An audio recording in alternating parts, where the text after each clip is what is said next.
Hello दोस्तों आप सबका आपके अपने चैनल में स्वागत है। आज हम बात करेंगे एक कहानी की जिसका नाम है संस्कारी बहू।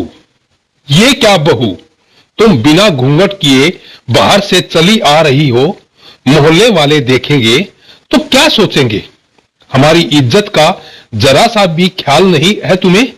हमारे खानदान के बहुएं बिना घूंघट के बाहर नहीं निकलती है। कितनी बार समझाया है तुम्हें, लेकिन तुमने तो सास की बात रखी ही नहीं। तुम्हारी मां ने तुम्हें सिखाया नहीं कि ससुराल में कैसे रहते हैं?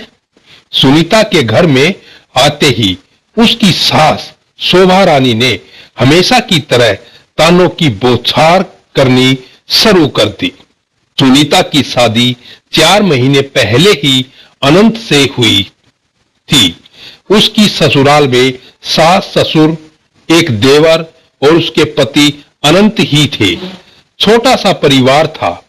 ससुराल में सुनीता के लिए बहू वाले सारे नियम लागू थे। उसकी सास तेज स्वभाव वाली महिला थी। घर में उन्हीं का शासन चलता था। जब सुनीता शादी करके इस घर में आई, तब उसकी सास ने घर के सारे कामों की जिम्मेदारी सुनीता को सौंपकर वे घर के कामों से मुक्ति पा ली थी। सुनीता ससुराल के माहौल में ढलने की पूरी कोशिश करती थी।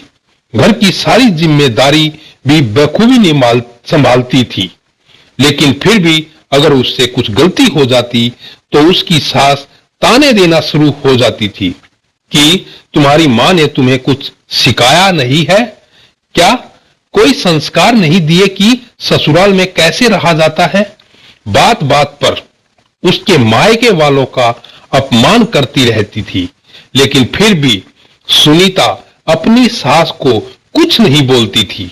अपने संस्कारों की वजह से चुप रहती थी और यही कोशिश करती थी कि उन्हें शिकायत का कोई मौका न दे, ताकि उसकी मां के संस्कारों पर शोभा रानी ताने ना मार सके। सुनीता 2 दिन पहले मायके गई थी, कुछ दिन रहने के लिए। आज जब अनंत उसे लेने गया तो पता चला कि सुनीता अपनी मामा के यहां गई थी, जो थोड़ी ही दूरी पर रहता था। अनंत वहीं पर रुककर सुनीता का इंतजार कर रहा था कि तभी उसके मां का फोन आया। तब अनंत अपने मां को बताता है कि सुनीता अपने मामा के यहां गई है। उसके वापस आते ही हम दोनों घर के लिए निकलेंगे। ये बात सुनकर उसकी मां शोभा रानी का गुस्सा 7वें आसमान पर पहुंच गया कि बिना उनकी इजाजत के वह अपने मायके से किसी रिश्तेदार के यहां कैसे चली गई।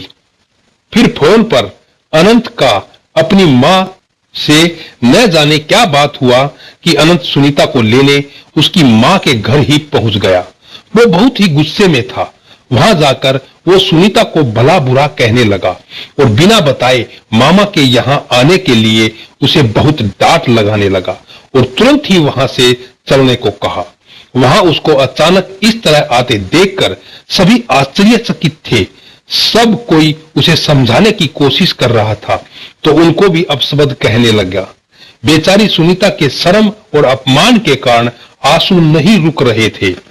अनंत उसे लेकर सीधे अपने घर आ गया। अनंत के व्यवहार से दुखी होकर सुनीता रोते हुए कब घर आ गई थी उसे भी पता नहीं चल पाया। फिर सुनीता के घर में कदम रखते ही उसकी सास ने उसे फटकारना शुरू कर दिया और बोलने लगी कि तुम बिना घूंघट के चली आ रही हो। एक तो बिना बताए अपने मामा के घर चली गई। क्या यही सिखाया है तुम्हारे माता पिता ने तुम्हें? सुनीता, जो अनंत के बर्ताव से पहले ही बहुत परेशान थी और घर में आते ही उसकी सास के ताने सुनकर उसका सब्र का बांध टूट गया और वह बड़ी विनम्रता के साथ बोली, मम्मी जी, मेरी माता पिता ने मुझे बहुत कुछ सिखाया है और ससुराल में कैसे रहना है ये तो आप सिखा ही रही है, लेकिन मुझे लगता है कि कुछ संस्कार आपको अपने बेटे को भी देने चाहिए थे कि दामाद होकर ससुराल में किसी के यहां बिन बुलाए ना पहुंचा जाए और किसी का अपमान करने का अधिकार तो उन्हें बिल्कुल भी नहीं है, क्योंकि संस्कारों की जरूरत सिर्फ बहू को ही नहीं होती। सुनीता की यह बात सुनकर अनंत सुनीता से कहता है, तुम मां से बदतमीजी कर रही हो। तब सुनीता बोलती है, मैं मां से बदतमीजी नहीं कर रही हूं, बल्कि उन्हें बता रही हूं कि जिन संस्कारों की उम्मीद वे अपनी बहू से करती है, वह संस्कार उनके बेटे में भी होने चाहिए। बहू को ससुराल में कैसे रहना चाहिए, ये बात तो मम्मी जी हमेशा मुझे बताती है, लेकिन बेटे को ससुराल में कैसा व्यवहार करना चाहिए, ये बात शायद आपको बताना भूल गई है। सुनीता से ऐसे जवाब की दोनों ने उम्मीद नहीं की थी। उसका ऐसा क्रोध देखकर दोनों शांत रहना ही उचित समझा।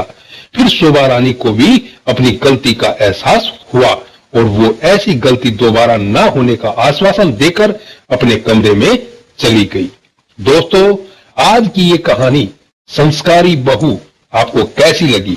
अगर अच्छी लगी है तो आप अपने इस चैनल को सब्सक्राइब करना, वीडियो को लाइक करना, शेयर करना और कमेंट करके जरूर बताना दोस्तों।